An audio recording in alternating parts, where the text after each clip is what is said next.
Welcome back, Blue Screen Attack, and this is the Google Play pre-registration game list for mid-March 2025. This is a continuation of the pre-registration series here on the channel that we'll try to do every month. Some of these games might be in early access or beta and can be installed right now, but it's only a very small handful. I'll be highlighting the ones that might be on my list to play, and anything else I'll just be skipping over, which are mostly the very casual idle games. So let's see what's old from last month and what's new this month. Starting up at the top, we got Soul Idol 2 Girls. This was here from last month as well. This is a role-playing waifu game. It's rated E for everyone by a company called Pole Position Games Inc. It looks like it's just another one of those like waifu collection idle games. I don't know if I'll actually check it out, but it might be a decent time waster. There's not too many of these idle games that are actually worthwhile, but you know, maybe I'll put it on the list as a sorta. Going down, we got a Tiny Reaper Reborn. I probably won't be checking this one out. This is like one of those very, very casual games. It's like okay for like some clicking here and there, but most likely not. We've got The Division Resurgence, an action tactical shooter by Ubisoft, a big game that has been in development for a while. Rated T14. I think this is a big game that everybody has been waiting for. Ubisoft currently a bit controversial lately because of some decisions they've made, but this particular series, the Division series, has done fairly well. People really liked the first one. Second one I thought was okay, but I think this one might do pretty good if they finally get it out. Moving on, we got Kitty Wars Auto Battler. Won't be touching that one. Fish Eat IO. Not my kind of game. Looks like you can be like a shark or you can be a fish, and I don't know, you can do stuff. All right, another Cat Mall idle shopping tycoon game. There was quite a bit of these last month. There's still a few this month. Black Beacon. This one's a little bit interesting. It's a role-playing game by Glowhow Holdings PE Limited. I believe this is a game from South Korea, and it seems to be quite a mix. I think there's supposed to be like full voice acting in this game. Yeah, full story voice acting, so it might be interesting. I think it's going to be a huge game if they're going to have that much voicing in it, so I've got it on my list definitely to check out. Ooga Ooga Go. Not really my kind of game. They just added that one too tonight. Tree of Savior Neo. This is an RPG rated E for everyone by Neocraft Limited. They're the company that made things like Tales of Wind, Radiant Rebirth, Ash Echoes Global. So they have some pretty heavy hitters there. I don't really know about this. The graphics kind of remind me of maybe the Dreamcast days, if that makes any sense. I think it needs to be polished up a little bit, but it could be interesting. So it's kind of on my maybe. RPG Astral Takers, not really my kind. I'm gonna skip that one. Jewel Tree, that's a no. Sonic Rumble, definitely interested in. Obviously a game by Sega in the Sonic universe, considered an action platformer, rated E for everyone. This one looks like there's going to be quite a few game modes in it, and I think it'll do fairly well. Hushan Ray's Idle RPG. I probably said that wrong. This looks like it might be a portrait idle game. Probably won't be spending too much time on that, but it does look a little bit interesting. Teenage Mutant Ninja Turtles Shredder's Revenge. Very excited for this one. This is an action beat 'em up. It's rated E for everyone. This is a port, I think, from the other Shredder's Revenge that was on like Steam and whatnot. I think it was also on the Switch. That one was done by Tribute Games, but this one's being handled by Play Digious. So it'll be interesting to see how this shapes up for mobile. It looks not too bad, but I think they could have done better. So we'll have to see how that comes out, but I'm still excited for it either way. 5 Hearts Under One Roof, some type of weird simulation, like real TV type of thing. It's not my thing. I'm gonna keep going here. All right, SD Gundam G Generation Eternal. That's a mouthful. Now I don't know too much about the Gundam series. I know that it's huge. They have it marked as a simulation, rated T for teen by Bandai Namco Entertainment.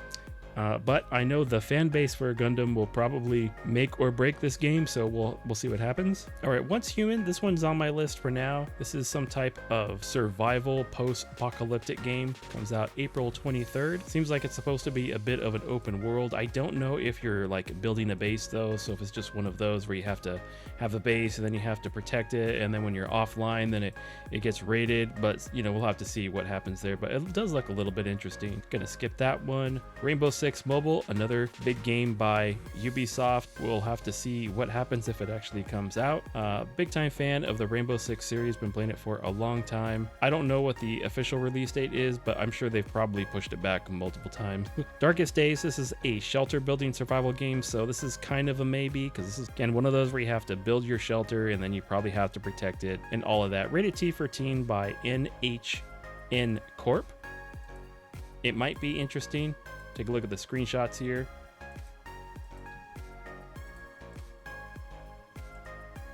clicked the wrong one. All right, we're gonna skip those. Tokyo Beast. Tokyo Beast, I've seen a couple of different screenshots on this one. This is an action RPG, it looks like, rated E for everyone. And they made the game the same as the actual company name. So if we take a look here, Tokyo Beast, Tokyo Beast, but that's not all uncommon. Sometimes you have a company that will form just for a very specific game. Coming soon, so we'll check that out at some point. Ragnarok X Next Generation. This is a sorta maybe, but I don't think so. Some type of RPG. Looking for aliens, that's a no. Metro 2055 Last Day Survival. I don't know if this has anything to do with the actual Metro series. I don't think it does, but I think they're just capitalizing on the name there. It looks okay. Hard to tell just based on like what they've released so far. But this is a rated M17 game by DV Survival Games. Duck Detective, not for me. Pandoland, no. Ace Ellis Card Episode. This game is actually based on actual cards. You can see here in the video. I think it's one of those portrait casual games, so I don't know. Varanhe Don't Touch Berries. This is one of those like puzzle, like room games where you kind of have to solve certain things and then you move on to the next room or the next chapter. This one seems okay. I've played several games like this in the past, so I might check it out. I don't know if I'll cover it in the channel, but I will take a look. Three Kingdoms All-Star Idol. Probably not.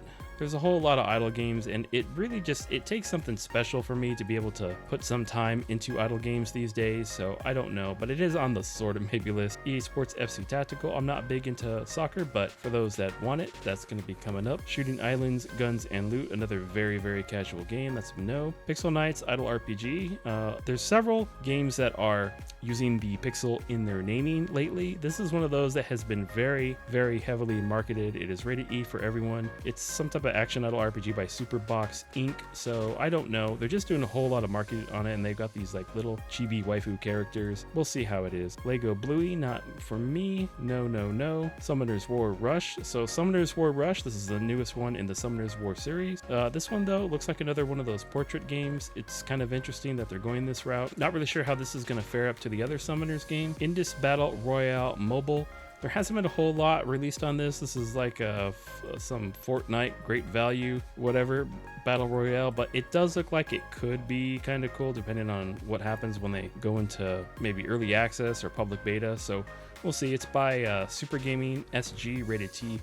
14. We're going to keep going here. Delta Force, this was on here last month. This is another action tactical shooter rated T for teen by Level Infinite. So that's a big publisher. You know, they're the ones that made things like Nikkei Got Us a Victory. They're owned by Tencent, so they've got a whole lot of money. They've got like infinite amounts that they can do to make a game, and they make a lot of them. So we'll have to see what happens with this one. I think they're trying to take on that tactical shooter series along the lines of The Division and the other one that I can't think of right now, Rainbow Six. Command and Conquer Legions, very, very big game for me.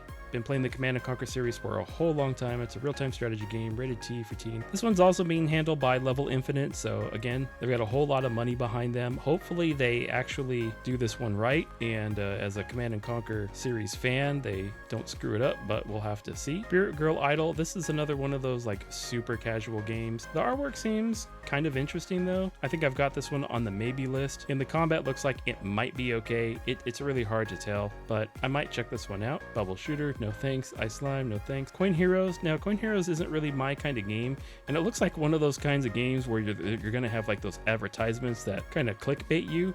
But this particular game is by those people who do like a bunch of other games. Let me see. Yeah. So Fanispan Limited. So they do a lot of these Stickman games, which have been pretty popular. So they've got quite a bit under their belt, I think. So it might be worth checking out. Puzzle 17, that's a no. And down at the bottom, we got Bubble Shooter, offline game. A whole lot of these Bubble Shooter games. Not something that I would cover here on the channel. And so that's it. The list has gotten a lot smaller here at the middle to the end of March 2025. Let me know what games you're looking forward to. That's it for this one. This has been Blue Screen of Tech, and I'll see you in the next game.